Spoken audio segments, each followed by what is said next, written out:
నమస్తే. ఈరోజు మన ముందు 2 దఫాలు టీచర్స్ ఎమ్మెల్సీగా, ఒక దఫా పోస్ట్ గ్రాడ్యుయేట్స్ ఎన్నికల్లో విజయం సాధించి ఎమ్మెల్సీగా కొనసాగుతున్న కేఎస్ లక్ష్మణరావు గారు మన ముందు ఉన్నారు. వారి గురించి ఈరోజున్న రాజకీయ పరిణామాల గురించి, ఎడ్యుకేషన్ వ్యవస్థ గురించి కొన్ని క్వశ్చన్లు అడిగి తెలుసుకుందాం. నమస్తే సార్. నమస్తే సార్, మీరు 2 దఫాలు ఉపాధ్యాయ ఎమ్మెల్సీగా ఎన్నికయ్యారు. తర్వాత గ్రాడ్యుయేట్స్ ఎన్నికల్లో ఉమ్మడి కృష్ణా గుంటూరు జిల్లాలకు ఎన్నికై ఉన్నారు కదా. ప్రస్తుత రాజకీయ పరిస్థితుల్లో మీరు ఎలాంటి సమస్యలు ఎదుర్కొని ప్రజలకు ఎలాంటి సేవ చేస్తున్నారు? 2007లో ఉమ్మడి ఆంధ్రప్రదేశ్లో శాసన మండలి తిరిగి పునరుద్ధరించబడింది. శాసన మండలి శాసనసభ కంటే కొద్దిగా భిన్నంగా ఉంటుంది. శాసన మండలిలో ఉమ్మడి రాష్ట్రంలో 8 ఉపాధ్యాయ నియోజకవర్గాలు, 8 గ్రాడ్యుయేట్ నియోజకవర్గాలు ఉండేవి. సో అప్పట్లో మేము యూటీఎఫ్ అంటే మాకు ఉపాధ్యాయ సంఘం, బలమైన సంఘం, ఆ సంఘం తరఫున మేము నిలబడి 8 మంది పోటీ చేసి 7 గెలిచాం. చాలా గొప్పవాళ్ళు గెలిచారు ఆ టైంలో. ముఖ్యంగా చుక్కా రామయ్య గారు చాలా గొప్ప విద్యావేత్త, ప్రొఫెసర్ నాగేశ్వర్, నేను, డి రామిరెడ్డి, బాలసుబ్రహ్మణ్యం, ఇలా 7 గెలిచాం. మేము 7 కూడా ఇండిపెండెంట్స్గా గెలిచాం. మేము ఏ పార్టీ తరఫున పోటీ చేయలేదు. మేము 7 కలిసి ఏం చేసామంటే ఆ టైంలో మనకు ఒక గుర్తింపు ఉండాలనే ఉద్దేశంతో పీడిఎఫ్ అంటే ప్రోగ్రెసివ్ డెమోక్రటిక్ ఫ్రంట్ అని ఒక గ్రూప్గా ఏర్పడి, సో అప్పటి నుంచి ఆ గ్రూప్గా పనిచేస్తాం. 2007 తర్వాత 2014 రాష్ట్రం విడిపోయింది. విడిపోయిన రాష్ట్రంలో కూడా 5 గ్రాడ్యుయేట్ సీట్లు, 5 టీచర్ సీట్లు.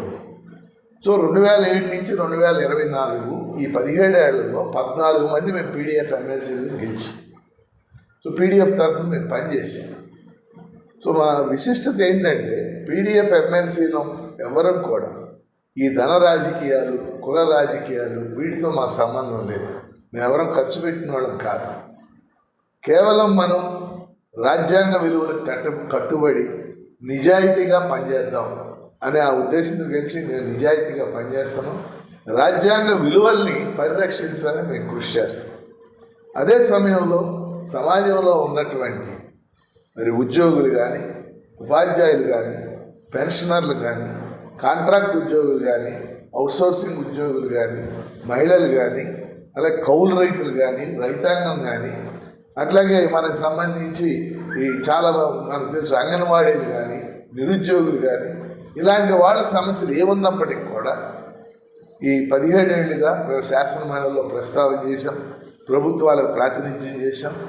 వీలైనంత వరకు ఆ సమస్యలు పరిష్కరించడానికి ప్రయత్నం చేస్తూ వచ్చాం. అంటే శాసన మండలిని వీళ్ళ వాయిస్ వినిపించడానికి మేము ఒక వేదికగా చేసుకోవటం జరిగింది. అలాగే ప్రభుత్వానికి ప్రాతినిధ్యాలు చేశాం. ఆయా సంఘాలు చేసే ఉద్యమాలకు మేము మద్దతు కూడా ఇస్తూ వచ్చాం. ఆ విధంగా మేము ఒక నిజాయితీ అయినటువంటి లక్షణంతో మేము పనిచేయటం జరిగింది. ఇప్పుడు మీరు అడిగిన సందర్భం ఏంటంటే, ఇప్పుడు నేను గ్రాడ్యుయేట్ ఎమ్మెల్సీగా ఉన్నాను కృష్ణా గుంటూరు జిల్లాకి. 2025 మార్చితో నా పదవీ కాలం ముగిపోతాను. అందుకని ఇక్కడ మళ్ళా ఎన్నిక జరగబోతుంది. ఇప్పటికే గ్రాడ్యుయేట్ వాటర్ల ఎన్రోల్మెంట్ జరిగింది 2 జిల్లాల్లో. సుమారు 3,40,000 మంది ఇప్పుడు ఎన్రోల్ అయి ఉన్నారు. దీని ఫైనల్ లిస్టు రేపు డిసెంబర్ 31న విడుదల. ఇప్పుడు మళ్ళీ తిరిగి నేను పీడిఎఫ్ అనేక సంఘాలు బలపరిచినటువంటి ప్రోగ్రెసివ్ డెమోక్రటిక్ ఫ్రంట్ అభ్యర్థిగా తిరిగి శాసన మండలికి పోటీ చేస్తున్నాను. అందువల్ల ఈ తిరువూరు నియోజకవర్గ పరిధిలో ఉన్నటువంటి ఇక్కడ ఉన్నటువంటి గ్రాడ్యుయేట్స్ కూడా మీరు ఈ పీడిఎఫ్గా నాకు మీ తొలి ప్రాధాన్యత ఓటు వేసి గెలిపించాలని కోరుతున్నాను. అనేక ఇష్యూస్ ఏదున్నా సరే మేము రిప్రజెంట్ చేస్తాం. ఉదాహరణగా తిరువూరు నియోజకవర్గ పరిధిలో కట్లేరు బ్రిడ్జికి సంబంధించి గతంలోనే నేను వెళ్ళి చూడటం కాకుండా అప్పుడు ఉన్నటువంటి ఆర్ఎండ్బి సెక్రటరీకి, అట్లాగే మంత్రి గారికి కూడా రిప్రజెంట్ చేయడం జరిగింది. ఇటీవల కూడా రిప్రజెంట్ చేయడం జరిగింది. అట్లా ఏకొండూరు మండలం కిడ్నీ బాధితులకు సంబంధించి కూడా శాసన మండలిలో నేను 3-4 పర్యాయాలు ఇవ్వటం జరిగింది. అలాగే తిరువూరు నియోజకవర్గానికి సంబంధించిన వెనుకబాటుతనం, ఇక్కడ ఉన్న నిరుద్యోగం, వీటికి సంబంధించి కూడా ప్రశ్నలు అడగడం జరిగింది. అందువల్ల నేను తప్పనిసరిగా ఈ 2 జిల్లాల యొక్క ప్రజా సమస్యల్ని రిప్రజెంట్ చేయడానికి శాసనమండలి ఒక వేదికగా ఉపయోగించుకుంటారు. అందువల్ల తిరిగి ఈ ప్రాంతంలో ఉన్న గ్రాడ్యుయేట్ ఓటర్లు అందరూ కూడా రేపు మార్చి నెలలో జరిగే ఎన్నికలో మీ ఓటు వేసి తొలి ప్రాధాన్యత ఓటు వేసి గెలిపించాలని మిమ్మల్ని అందరినీ కూడా హృదయపూర్వకంగా కోరుతున్నాను. సార్, ఇప్పుడు ఒక వార్డు నెంబర్ గెలవాలంటేనే లక్షలాది రూపాయలు ఖర్చు పెట్టి తాయిలాలతో ప్రలోభ పెడుతున్నారు. ఒక గ్రాడ్యుయేట్స్ని, ఒక టీచర్స్ని మెప్పించి మీరు గెలిచారంటే అది గొప్ప విజయమే. కానీ ఇప్పుడున్న పరిస్థితుల్లో, ప్రస్తుతం రాజకీయ పరిస్థితుల్లో మిమ్మల్ని మళ్ళీ కొనసాగటానికి వాళ్ళు మద్దతు ఇస్తారని ఆశిస్తున్నారా? ఏదైనా అంటే ఇప్పుడు అధికార పార్టీ కానీ వాళ్ళకి ఎందుకంటే మీరు గెలిచినా కానీ వాళ్ళ మీద వ్యతిరేకతగా పనిచేస్తారు కాబట్టి సమాజ పరిష్కారం కోసం. అలాంటప్పుడు మీరు అలాంటి సమస్యను ఎలా ఎదుర్కోబోతున్నారు? ఎందుకంటే గ్రాడ్యుయేట్స్ అంటే మేధావుల నుంచి మీరు ఎన్నిక అవ్వటం అంటే మామూలు విషయం కాదు. అలాంటి మేధావులను మెప్పు పొందడానికి ఎలాంటి ఒక కార్యక్రమంతో ముందుకెళ్ళబోతున్నారు? మీరు చెప్పింది 100% వాస్తవం. ఇవాళ రాజకీయ వ్యవస్థ పూర్తిగా కార్పొరేటైజ్ అయ్యింది. అది కార్పొరేటైజేషన్ ఆఫ్ పాలిటిక్స్ అన్నమాట. ఇవాళ లోక్సభలో నిలబడాలంటే ఒక రాజకీయ పార్టీ ఎవరైనా కానీ మీరు 100 కోట్లు ఖర్చు పెడితేనే మీరు టికెట్ ఇస్తారు. శాసనసభలో నిలబడాలంటే 15 నుంచి 20 కోట్లు మీరు ఖర్చు చేస్తారని అడుగుతున్నారు. ఇది మన ముందు అలా ఒక గ్రామ సర్పంచ్ కూడా ఇవాళ 25-30 లక్షలు ఖర్చు చేసి మేము పీడిఎఫ్ తరఫున సూత్రబద్ధంగా మేము వ్యవహరిస్తాం. నేను గత 3 ఎలక్షన్స్ కలిపి 3 ఎలక్షన్లు కలిపి ఖర్చు పెట్టింది కేవలం 20 లక్షలు. అది కూడా పోస్టర్లు, బ్యానర్లు, వీటికి మాత్రమే. మేము ఇదే వైఖరి కొనసాగిస్తాం. అయితే మీరు చెప్పినట్టు ప్రధాన రాజకీయ పార్టీలు దిగాక కొన్ని ఇబ్బందులు ఉంటాయి. అయినప్పటికీ ఇప్పుడు మొన్నే 3 రోజుల క్రితం తూర్పుగోదావరి, పశ్చిమ గోదావరి ఉప ఎన్నిక జరిగింది. టీచర్ ఎమ్మెల్సీగా ఉన్న షేక్ షాబ్జీ మా గ్రూప్ తాలూకా మనిషి ప్రమాదంలో చనిపోతే మొన్న 6వ తారీఖున ఉప ఎన్నిక జరిగింది.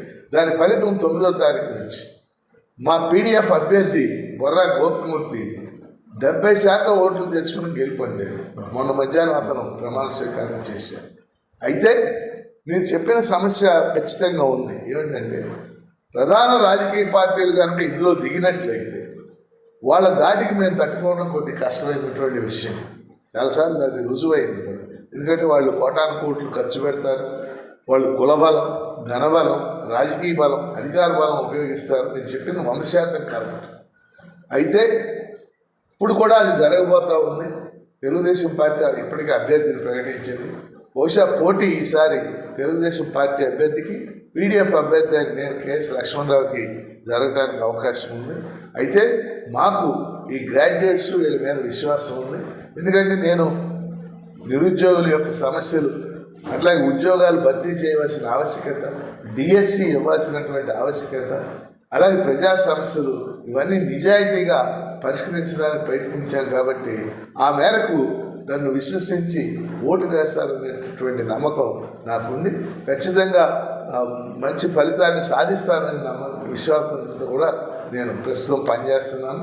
మా వందలాది మంది కార్యకర్తలు నా తరఫున పనిచేయడానికి సిద్ధంగా ఉన్నారు. ఆ విధంగా కృషి చేస్తాను. Thank you sir. ఇవాళ పరిస్థితుల్లో వామపక్ష పార్టీలు ఎన్నో పోరాటాలు చేస్తున్నప్పటికీ సభలో ప్రవేశించడానికి 2 తెలుగు రాష్ట్రాల్లో కూడా ఒక అభ్యర్థిని కూడా అసెంబ్లీలో పంపలేని పరిస్థితిలో మేధావి వర్గం, ఉపాధ్యాయ వర్గం నుంచి మిమ్మల్ని 3 సార్లు ఇప్పటికి పంపించారు శాసన మండలికి.